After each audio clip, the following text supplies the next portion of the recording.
देखो दोस्तों, आज हम पढ़ेंगे क्लास 12 चैप्टर 5 वैद्युत आवेश। हम आज आवेश के बारे में पढ़ेंगे कि आवेश की उत्पत्ति कैसे हुई, वैद्युत का पता कहाँ से चला, वैद्युत का लैब में प्रयोग कैसे हुआ, ये सब आज अपन पढ़ने वाले हैं। तो देखो, फर्स्ट चैप्टर का नाम है अपने का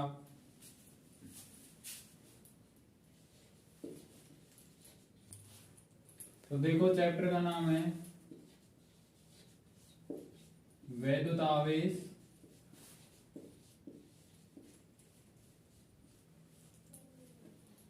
चैप्टर का नाम है वैद्युत आवेश तथा क्षेत्र।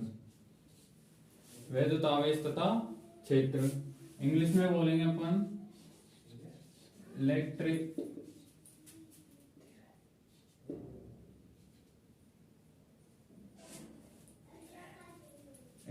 चार्ज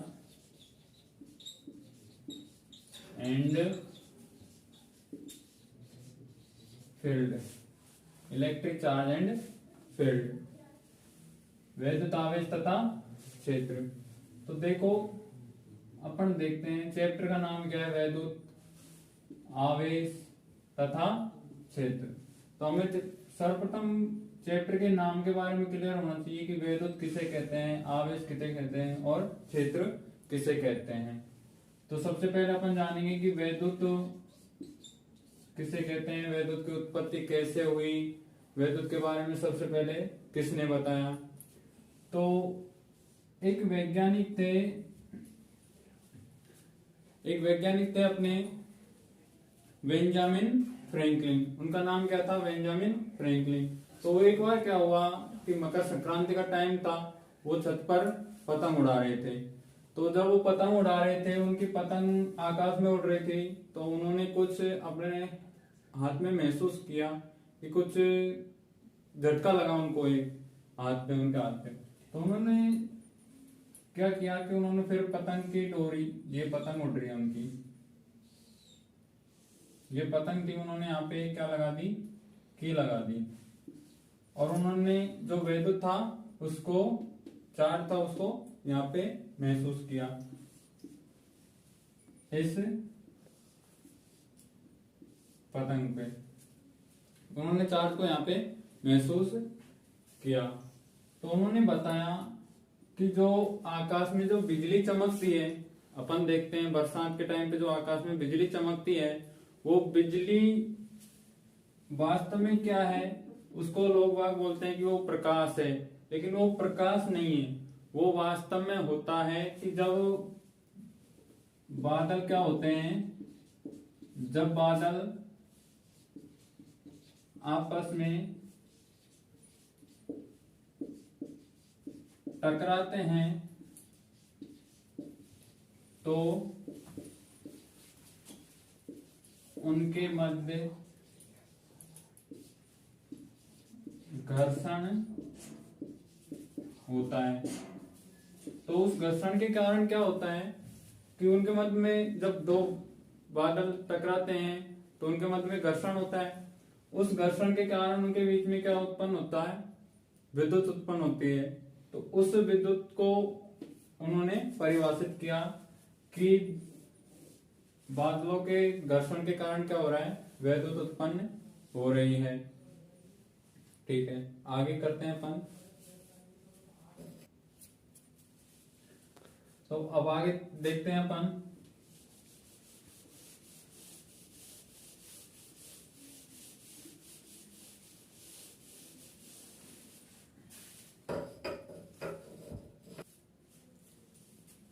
तो उन्होंने बताया कि जो बादलों के कारण क्या होता है, घर्षण। तो घर्षण वो प्रकाश नहीं होकर के वास्तव में वो क्या थी, एक वैद्युत थी। यानी उन्होंने वैद्युत को बताया कि वास्तव में वो एक क्या है, वैद्युत है। तो उन्होंने वैद्युत को परिभाषित किया कैसे कि जब दो पदार्थ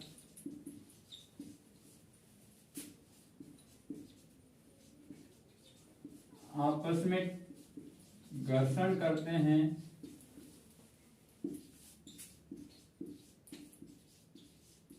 तो उनके मध्य वैद्युत उत्पन्न होती है। जब दो पदार्थ आपस में घर्षण करते हैं तो घर्षण के कारण के मध्य में क्या होता है, वैद्युत उत्पन्न होती है। ठीक है, अतः क्या है कि घर्षण विद्युत उत्पादन का प्रमुख कारण है। घर्षण के कारण क्या होती है, विद्युत उत्पादित होती है। Friction is the production of electricity, यानी कि विद्युत उत्पादन का प्रमुख कारण क्या है, घर्षण है। अब अगला आता है अपना आवेश। विद्युत के बारे में अपन ने देख लिया। अब अगला क्या आता है अपने पास में, आवेश आता है। तो जब इस विद्युत का पता चल गया तो उसके बाद में वैज्ञानिकों ने क्या सोचा, वैज्ञानिकों ने सोचा, जब बेंजामिन फ्रैंकलिन ने इसके बारे में बताया तो वैज्ञानिकों ने इसका लैब में प्रयोग करने के बारे में सोचा। तो उन्होंने क्या किया कि उन्होंने एक क्या ली, ग्लास की एक छड़ ली। ये ग्लास की क्या ले ली उन्होंने, एक छड़ ले ली। इसको उन्होंने क्या कर दिया, ग्लास की छड़ ले ली, इसको स्वतंत्र रूप से उन्होंने लटका दिया। इसको स्वतंत्र रूप से उन्होंने लटका दिया। उसके बाद में इसके पास में क्या लेके आए, एक दूसरे ग्लास की पदार्थ, एक ही था ग्लास, दूसरी छड़ लेके आए अपन इसके पास में। तो उन्होंने देखा कि इसके बीच में क्या हुआ, इनके बीच क्या हुआ, प्रतिकर्षण हुआ। यानी कि दोनों छड़ों के बीच में क्या हुआ, प्रतिकर्षण हुआ, प्रतिकर्षण हुआ। ठीक है, अब उन्होंने क्या किया कि एक इसी ग्लास की छड़ ली एक, तो उसको स्वतंत्र रूप से लटका दिया उन्होंने। ये किसकी है, एक ग्लास की छड़ ली उन्होंने, उसको स्वतंत्र रूप से लटका दिया। उसके पास में अपन दूसरे पदार्थ की छड़ लेके आए, किसकी, एबोनाइट की ले आए। मान लो किसकी छड़ लेके आए, एबोनाइट की एक छड़ लेके आए। तो उन्होंने देखा कि ग्लास की छड़ और एबोनाइट की छड़ के बीच में क्या हुआ, यहाँ पे आकर्षण, आकर्षण हुआ। यानी कि दोनों छड़े एक दूसरे के पास में आने लगी, और यहाँ पे क्या हुआ था, दोनों छड़ एक दूसरे से दूर जाने लगी थी। तो यहाँ पे तो इनके बीच में क्या हुआ था, प्रतिकर्षण, और यहाँ पे क्या हुआ, आकर्षण। तो उन्होंने इस छड़ पर क्या कर दिया कि इस पर क्या होता है, धनावेश होता है। यानी कि इस छड़ को क्या बता दिया उन्होंने, धनात्मक। तो ग्लास पर क्या हो गया, धनात्मक आवेश हो गया। तो जो समान आवेश होता है, समान आवेश क्या करता है, प्रतिकर्षित होता है। और जब ग्लास पर तो धनावेश था ही, तो यहाँ पे आकर्षण हुआ, तो एबोनाइट पर क्या हो गया, ऋणावेश आ गया। तो दोनों ग्लास की छड़ों के बीच में तो क्या हुआ, प्रतिकर्षण, क्योंकि दोनों पर क्या था, समान आवेश था। और इधर एक ग्लास की थी, एक किसकी थी, एबोनाइट की। तो दोनों के बीच में क्या हुआ, आकर्षण, क्योंकि ग्लास की छड़ पर कैसा आवेश था, प्लस आवेश, और एबोनाइट की छड़ पर कैसा आवेश था, ऋणावेश था। तो उन्होंने इस चीज को महसूस किया। उसके बाद में आगे देखते हैं अपन,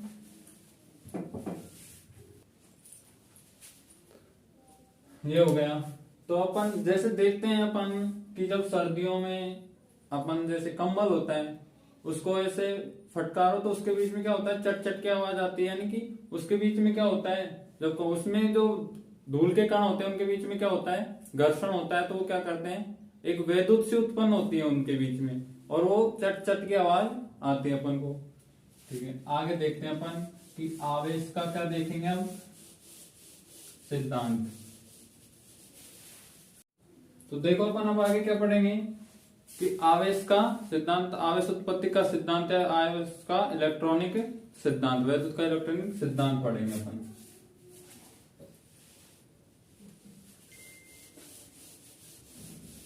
अगला अपना सिद्धांत है, देखो इधर क्या है अपना सिद्धांत, आवेश उत्पत्ति का सिद्धांत या फिर क्या कहेंगे इसको, आवेश का इलेक्ट्रॉनिक सिद्धांत। आवेश का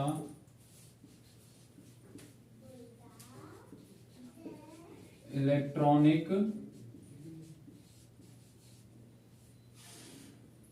सिद्धांत, ये अपना टॉपिक है, आवेश उत्पत्ति का सिद्धांत या आवेश का इलेक्ट्रॉनिक सिद्धांत। इसके बारे में अपन अब देखेंगे। तो अपन क्या करते हैं, देखो ये अपने पास में कोई दो पदार्थ हैं, इनके नाभिक में क्या होता है प्लस, इधर भी पॉजिटिव। इनमें क्या करते हैं, इलेक्ट्रॉन इनकी कक्षाओं में चक्कर लगाते रहते हैं। तो जो बाहरी कक्षा का इलेक्ट्रॉन होता है उसका नाभिक के साथ में जो आकर्षण जो बंधे रहते हैं नाभिक के साथ में इलेक्ट्रॉन, वो सबसे कम होता है, कमजोर होता है। बाहरी इलेक्ट्रॉन का नाभिक के साथ में आकर्षण बल क्या होता है, कमजोर होता है, क्योंकि धीरे धीरे बाहरी कक्षा तक जाते जाते क्या हो जाता है, नाभिकीय बल कमजोर हो जाता है। तो ये इलेक्ट्रॉन कमजोरी से इसके साथ में बंधा होता है। तो क्या करते हैं अपन कि जब ये दो पदार्थ हैं, दोनों पदार्थों के बीच में क्या करवाते हैं अपन, घर्षण करवाते हैं। इन दोनों के बीच में क्या करवाते हैं अपन, घर्षण करवाते हैं। जब इन दोनों के बीच में क्या करवा रहे हैं अपन, घर्षण, तो एक सामान्य पदार्थ क्या होता है, वैद्युत उदासीन होता है, यानी उसमें कोई वैद्युत नहीं होता। जो सामान्य अब ये है, ये पदार्थ क्या है, वैद्युत उदासीन है, इसके में कोई चार्ज नहीं है। अभी अब इन दोनों के बीच में क्या कर रहे हैं अपन, घर्षण करवा रहे हैं। जब इन दोनों के बीच में अपन ने घर्षण करवाया तो ये इलेक्ट्रॉन क्या हो गए, घर्षण के कारण जब दो पदार्थों में आपस में घर्षण करवाया जाता है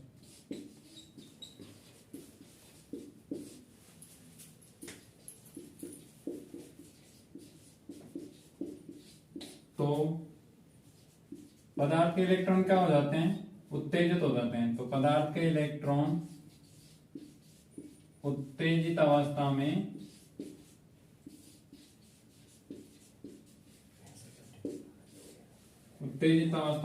आ जाते हैं। जब इनके बीच में घर्षण हो गया तो ये किस में आ गए, उत्तेजित अवस्था में आ गए। ये इलेक्ट्रॉन है जो किस में आ गए, उत्तेजित अवस्था में आ जाते हैं। तो जब एक पदार्थ क्या करता है, इसको इलेक्ट्रॉन त्याग कर देता है, यानी जो बाहरी इलेक्ट्रॉन है वो नाभिकीय बल से छूट करके इसकी तरफ चला जाता है, यानी इसको इलेक्ट्रॉन प्राप्त कर लिया। तो इस पर तो क्या आ जाता है, धनावेश। जिसने इलेक्ट्रॉन का दान किया है वो क्या होगा, धनावेशित, और जिसने इलेक्ट्रॉन को ग्रहण किया है वो क्या होता है, ऋणावेशित हो जाता है। तो ये क्या हो गया, ऋणावेशित पदार्थ, ये क्या हो गया, धनावेशित पदार्थ हो गया। आगे देखो कि जब ये आपस में घर्षण करवाया अपन ने तो क्या हुआ, इन के बीच में इलेक्ट्रॉन उत्तेजित अवस्था में आ गए। इलेक्ट्रॉन उत्तेजित अवस्था के आने के बाद में इलेक्ट्रॉन इसके पास से किसके पास में पहुंच गए, इसके पास में पहुंच गए। तो इस पर तो क्या आ गया, धनावेश, और इस पर क्या आ गया, ऋणावेश।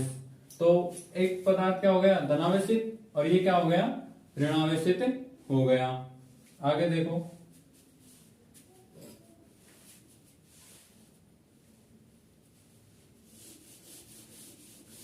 तो जो पदार्थ ऋणावेशित हो जाता है उस पर क्या आ जाता है, तो इनके बीच में क्या हो गई, वैद्युत उत्पादित हो गई, यानी वैद्युत आ गई। इनके बीच में घर्षण करवाया तो इनके बीच में क्या हो गई, वैद्युत उत्पन्न हो गई। ठीक है, जब एक इस पदार्थ ने क्या किया, जब एक पदार्थ इलेक्ट्रॉन का त्याग करता है तो क्या होता है, जब इसने इलेक्ट्रॉन का त्याग कर दिया, इसको इलेक्ट्रॉन दान कर दिया, तो क्या होगा, इस पर क्या हो जाएगा, इसका द्रव्यमान कम हो जाएगा, क्योंकि इसने इलेक्ट्रॉन इसको दान कर दिया और इसका इसने इलेक्ट्रॉन ग्रहण किया है तो इसका द्रव्यमान क्या हो जाएगा, अधिक हो जाएगा। जब एक पदार्थ इलेक्ट्रॉन का त्याग करता है तो उसका द्रव्यमान घट जाता है और जो पदार्थ इलेक्ट्रॉन ग्रहण करता है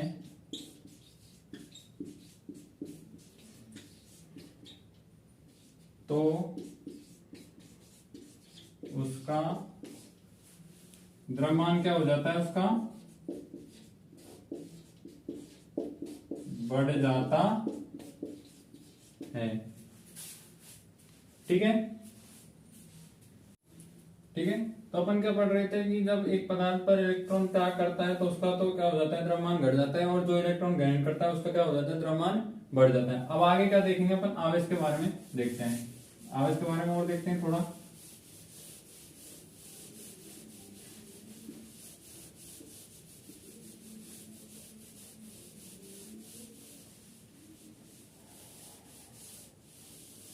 किसके बारे में देखते हैं अपन, अब आवेश के बारे में देखते हैं।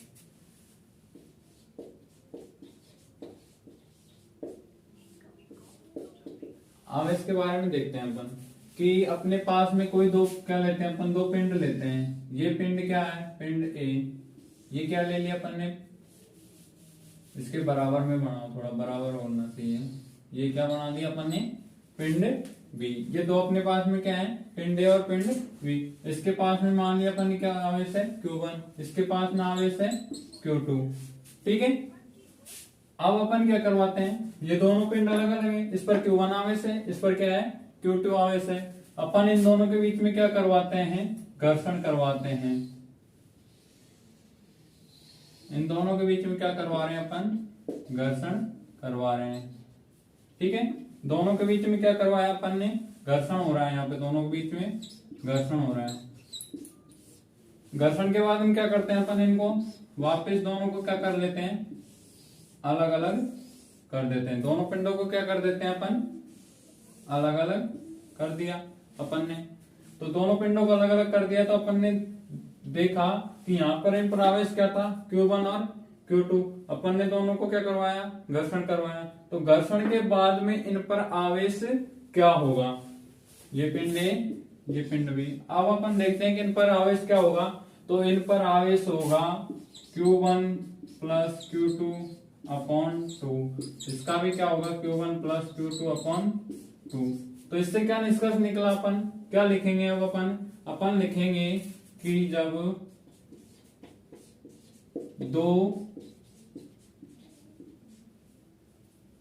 अलग अलग आवेशित पदार्थों का भी आवेशित पिंडों के बीच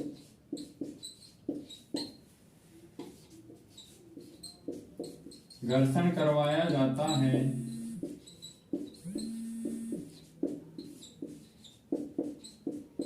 दो आवेशित अलग अलग आवेशित पिंडों के बीच में क्या करवा रहे हैं अपन, घर्षण करवाया जाता है तथा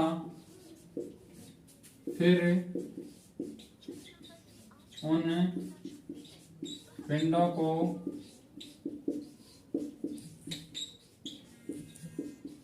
अलग अलग, अब उन पिंडों को क्या करते हैं अपन, घर्षण करवा दिया। घर्षण करवाने के बाद उन पिंडों को क्या कर रहे हैं अपन, अलग अलग करते हैं। तो उन पर आवेश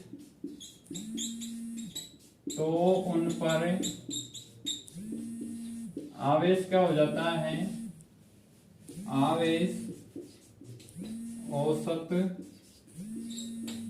हो जाता है। तो अपन ने देखा था दो पिंडों के बीच अलग अलग आवेश के पिंड थे अपने पास में, दोनों के बीच में क्या करवाया अपन ने, घर्षण करवाया। घर्षण करवाने के बाद हम क्या किया, दोनों पिंडों को अलग अलग किया।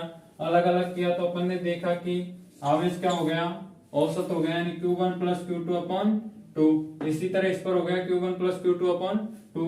तो जो दो पदार्थ तो अलग अलग आवेशित पिंडों के बीच में क्या करवाया, घर्षण करवाया, तो फिर जब उन पिंडों को वापस अलग अलग करते हैं तो उन पर क्या हो जाता है, आवेश औसत हो जाता है। ठीक है, तो ये क्या हो गया, आवेश। आवेश के बारे में हमने देख लिया और आगे देखते हैं आवेश के बारे में। ठीक है, अब आगे देखते हैं आवेश के बारे में और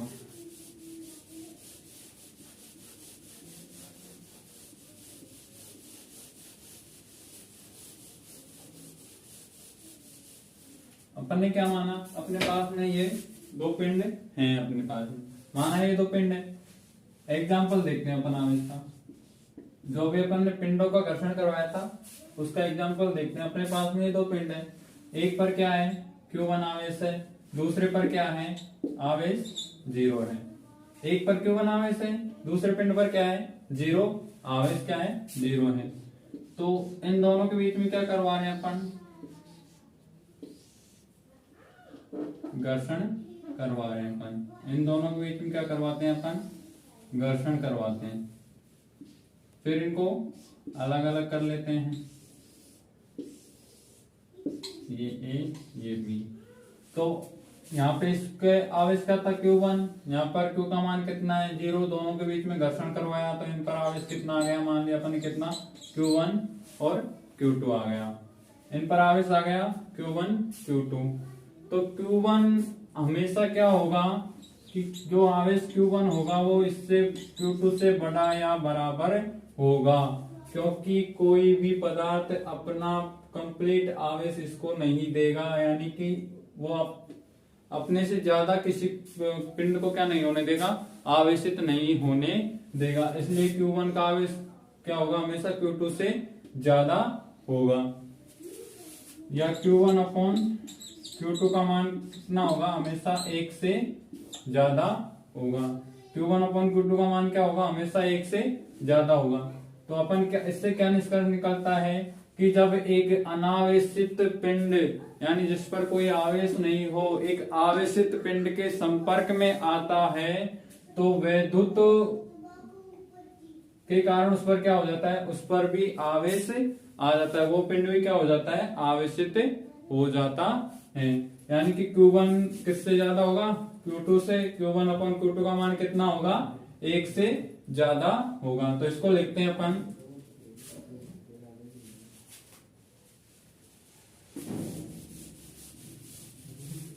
इसकी थोड़ी लिखते हैं। जब एक अनावेशित पिंड आवेशित पिंड के संपर्क में आता है, आवेशित पिंड के संपर्क में आता है के साथ घर्षण करता है,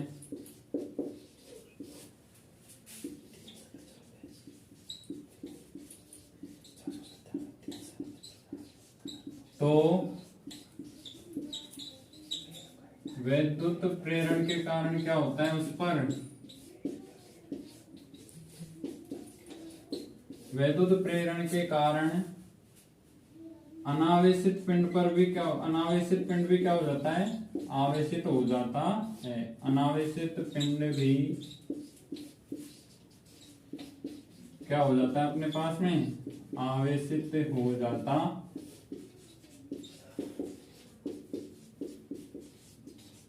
है। तो अपन ने देखा कि जब एक अनावेशित पिंड लिया अपन ने और एक पर आवेश था Q1, एक पर आवेश था 0, तो दोनों के बीच में क्या करवाया अपन ने, घर्षण करवाया। तो घर्षण करवाने के बाद में देखा कि दोनों पर अलग अलग आवेश Q1 और Q2 आ गया। लेकिन आवेश क्या होता है, आवेश को अपन टुकड़ों में नहीं बांट सकते हैं। आवेश का मान सदैव क्या रहता है कि पूर्णांक के रूप में रहता है। तो आवेश को अपन ने क्या किया, अलग अलग दोनों पर आवेश आ गया, लेकिन जो Q1 का मान है वो Q2 से हमेशा क्या रहेगा, ज्यादा रहेगा, क्योंकि जो पिंड है वो अपने से ज्यादा किसी पिंड को क्या नहीं होने देगा, आवेशित नहीं होने देगा। यानी अपने से ज्यादा वो नहीं चाहता है कि ये मेरे से ज्यादा आवेशित हो, तो वो क्या करेगा, इसको आवेशित नहीं होने देगा ज्यादा। तो इसका मान क्या होगा, हमेशा इसका मान ज्यादा रहेगा। यानी कि जब एक अनावेशित पिंड आवेशित पिंड के साथ घर्षण करता है तो विद्युत प्रेरण के कारण क्या होता है, विद्युत प्रेरण के कारण अनावेशित पिंड भी क्या हो जाता है, आवेशित हो जाता है। तो यहां तक अपनी क्या हो गई, आज आवेश की बात कर ली अपन ने। क्या कर लिया आज, यहाँ तक आवेश को देखा अपन ने, आवेश के बारे में जाना, विद्युत की उत्पत्ति कैसे हुई, विद्युत का सबसे पहले पता कहाँ चला, कैसे चला, लैब में विद्युत का प्रयोग कैसे हुआ, आवेश का पता कैसे चला, दो पिंडों के बीच में जब एक आवेशित पिंड हो एक अनावेशित पिंड हो तो उनके बीच में आवेश दूसरे पिंड पर कैसे आ जाता है, ये सारा सब कुछ आज अपन ने देखा। अब इससे आगे अपन क्या करेंगे, कल इससे आगे अपन पढ़ेंगे। ओके,